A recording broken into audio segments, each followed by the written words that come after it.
Hi friends, welcome to Maharashtra part 7. ఈ వీడియోలో మీకు ఒక అడ్వెంచర్ ప్లేస్ చూపించబోతున్నాను. అది చూడడానికి చాలా భయంకరంగా ఉంటుంది. అటువంటిది ట్రెక్కింగ్ చేస్తే ఎలా ఉంటుందో మీ ఊహకే వదిలేస్తున్నా.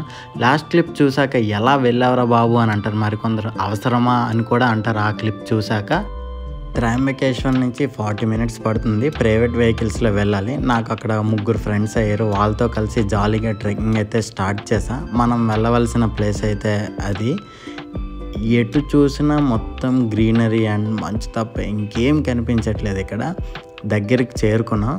ఇక్కడ నుంచి అసలైన ట్రెక్కింగ్ స్టార్ట్ అవుతుంది. మెట్లేమో 80 డిగ్రీస్లో ఉంటాయి చూడండి. మనం ఇలాగే చేరుకోవాలి పై వరకు. పైనుంచి వ్యూస్ మాత్రం చాలా బాగున్నాయి. లొకేషన్ బాగుంది కదా అని ఒక ఫోటో కూడా తీసుకున్నా. స్టెప్స్ అయ్యాక ఎంట్రన్స్ మనకి ఇలా డోర్స్ అయితే కనిపిస్తుంది. ఇప్పుడే అయిపోయింది అనుకోకండి, ముందుంది మసళ్ళ పండగ.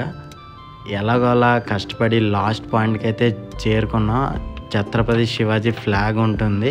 ఇదే highest point and last point. కాసేపు టైం స్పెండ్ చేసి రిటర్న్ అయితే అయిపోయాం.